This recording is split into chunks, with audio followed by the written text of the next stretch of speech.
In this video, I'm going to share with you 3 of the biggest hacks that a lot of real estate professionals don't want you to know when it comes to social media. Hey everybody, Katie Lance here, founder and CEO of Katie Lance Consulting, the Get Social Smart Academy, and author of the book, Get Social Smart. And it's episode 146 of the Get Social Smart show. And today I'm going to share with you 3 of my favorite hacks that a lot of real estate professionals don't want you to know when it comes to social media. So when I look at agents and brokers who are getting a high level of business from social media, there are 3 things that they are doing really well. Number 1, storytelling is the new feed. Yep, storytelling is the new feed. What do I mean by that? Well, when you look at what's happening with Instagram stories, Facebook stories, there are more eyeballs watching stories than actually consuming your content in the news feed. Now, I don't mean to stop posting in the news feed, right? Don't stop posting to Facebook or Instagram. The feed is still really important. But stories is what is capturing people's attention. And what we're seeing from some of the folks inside of our academy is that they are getting more eyeballs to their stories than some of that content that they post in the feed. So here's the good news. You still need to post in the news feed, but it's more about quality versus quantity. So, 5 or 6 years ago, you might have been posting in your feed 1, 2, 3, 4, 5 times a day, sometimes more, sometimes less, but now it's more about quality versus quantity. But your stories are where it's at. And I think a lot of agents and brokers get a little hung up when it comes to stories. They're not quite sure what the difference is with your content between stories and the feed. So I want to give you a really concrete example of the agents and brokers who are doing this really well. Your feed content has got to be the best content, right? It's those killer images. It's that professional video. If you have a listing, it's those handful of photos that are amazing. That's what's going to go in your feed. But your story is the behind the scenes. It's like the story behind the story. It's you in the car, not as you're driving, but you in the car as you're on the way to an appointment, or you're meeting the inspector, you're meeting your stager. It's also the day-to-day. If you follow me on Instagram stories or Facebook stories, you know I share not just my business and my travels and consulting, but I also share things like our kitty cat and our 2 boys and the fact that I love a great glass of wine at the end of the day. And the reason why storytelling is so powerful is because storytelling helps make you relatable. It helps make you relatable. And at the end of the day, people do business with people they know, like, and trust, and relate to. The second hack is that episodic content wins.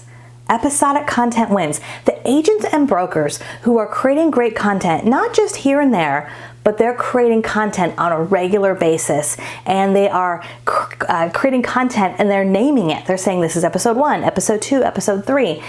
Those are the ones that are really excelling at a high level when it comes to building relationships and staying in touch with their past clients, but also attracting the business they want to attract. I want to give you a quick example. One of our academy members, Eddie Campos, he's from Remax Preferred in Toledo, Ohio, and for the past year or 2, he's been doing something called Coffee with Eddie, where he goes into a local coffee shop, and he's also worked with a sponsor because he's got a great video production team that he works with. So his lender and his title company is a sponsor, and he's able to do these videos where he's highlighting his lender, his stager, he's highlighting folks in the community, leaders in their local school district.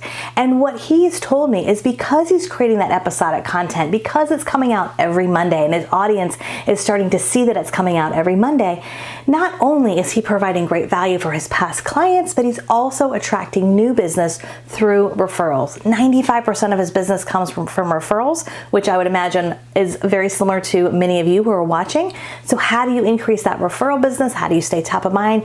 It's not just content, it's episodic content. That's the hack. The third hack is that you can't have someone do it for you. You can't have someone else do it for you. I always say social media is like the ultimate dinner party with your 10 most important clients. And imagine having that dinner party and instead of you being there, you have your assistant there, right? That would never happen. But so often when I get off stage or I'm talking to someone, at an event, they will often sort of whisper and go, gosh, I just wish I could have someone do it for me. Can you do it for me? And I always smile and I understand it. I understand it because it is something that's not going away. It is something that takes time, money, energy, and resources. But the most important thing you can think about when it comes to social media is a relationship building piece of your business.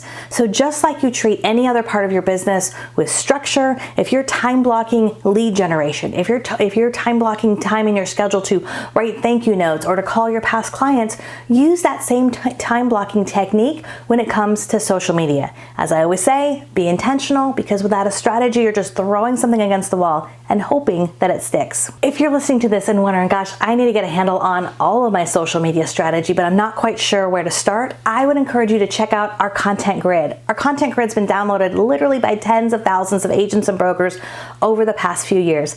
Go to katielance.com/content grid, download that, and get started when it comes to your social media strategy. Okay, I would love to hear from you. What questions do you have about social media? What is your biggest struggle when it comes to social media? Put those in the comments below. If you like this video, make sure you hit the subscribe button and the bell button because we have new videos that come out each and every week. And as always, for more social media tips, tools, and resources, especially when it comes to real estate, please visit me at katielance.com.